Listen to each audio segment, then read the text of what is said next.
Okay, guys, so I want to record your homework for next Tuesday. All right, this stuff is an absolute requirement that it be done. So please understand that it's not like you can just skip it and say, oh, I didn't get to that part. I'll make sure that my final project is good. Once that's not going to work. So I need you guys to build some little models out of foam core, like back in Arc 10, remember? So you guys are going to build 6 pieces that are 20 by 20 by 20. So that's what I have right here, 6 of them. And then you are going to build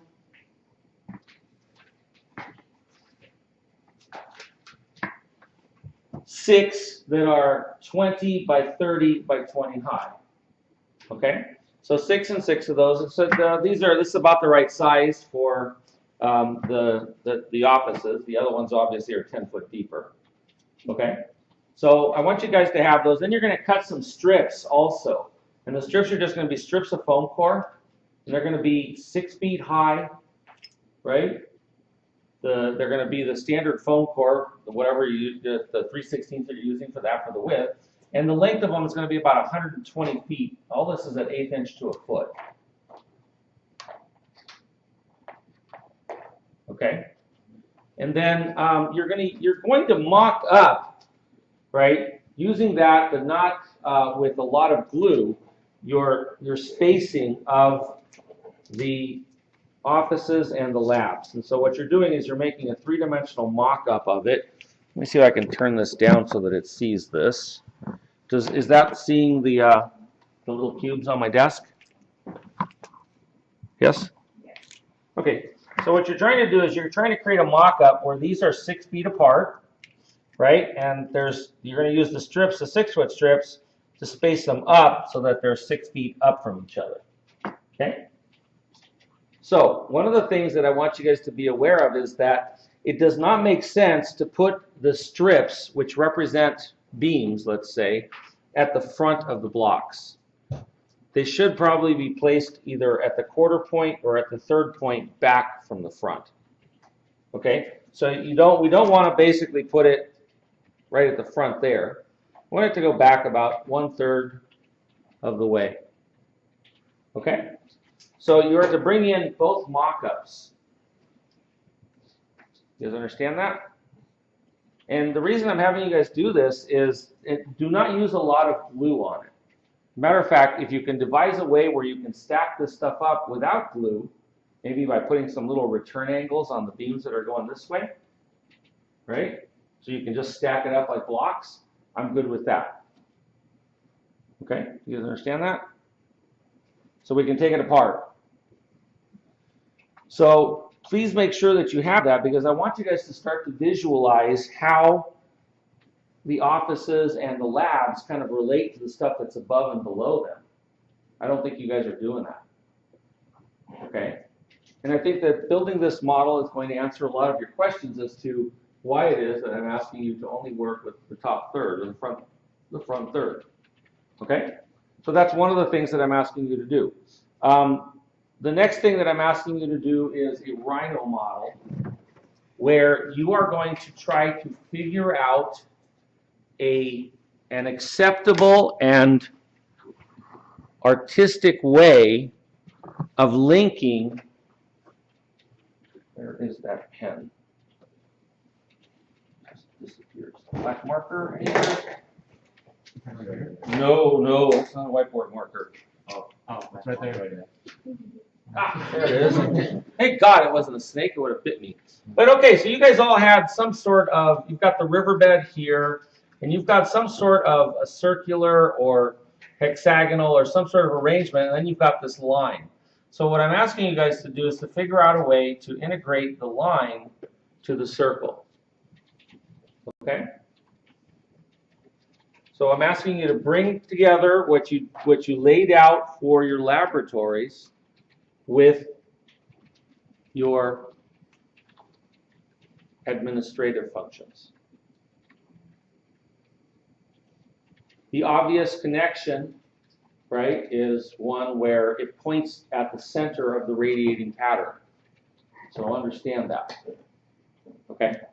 Any questions about that? Yes? Is it going to be connected to, like, for example, the offices, or it just has its own thing? Well, there's two options on how you can deal with this. You can either create an elevator core that is accessed from within your building, or you can separate it to where the building is here. And remember, you were required to leave, like, I think it was 20 feet here. Was it 20? 30? 30? There was a number, right? So the other option is that there is an elevator core and a connector that goes to the center, and that your lab building uses that elevator that comes from that connector to go to it. In either case, there's always a strong relationship when you have a centralized radiating form, okay, and any kind of lines that relate to it. They inevitably relate generally, not always, but generally to the center. There are other ways of doing it, but that's the one that's the obvious one.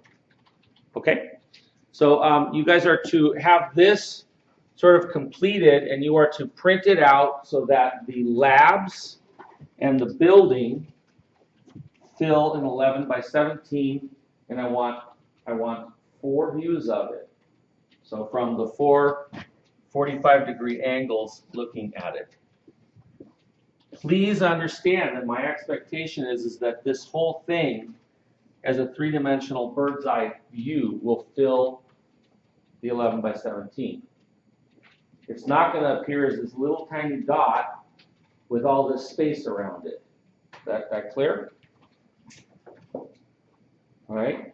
One last thing that I'm going to ask you to do, all right, is going to be to continue to produce your design plan section 3-dimensional object designs.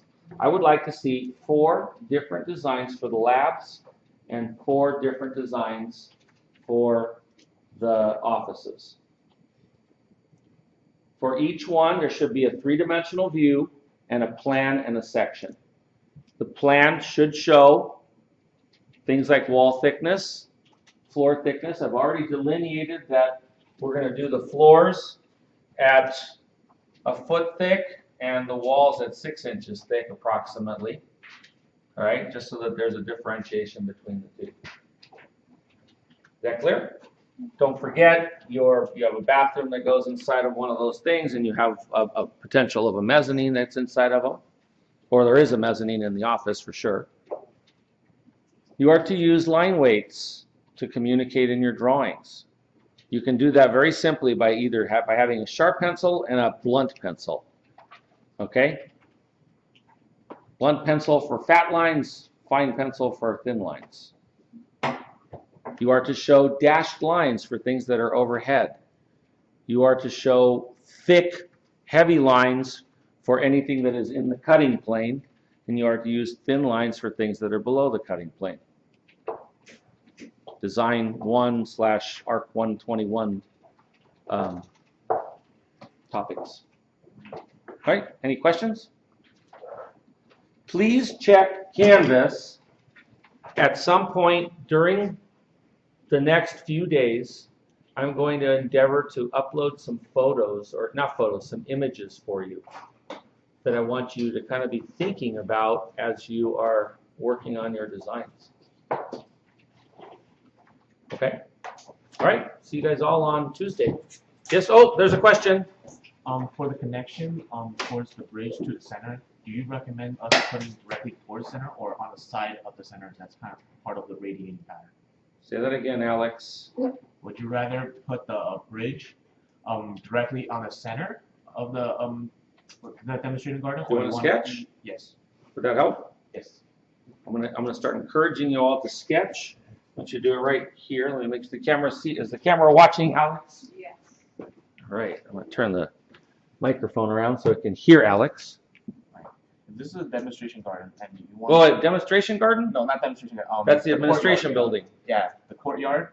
And then do you want us to plot directly in the middle, or do you want us to be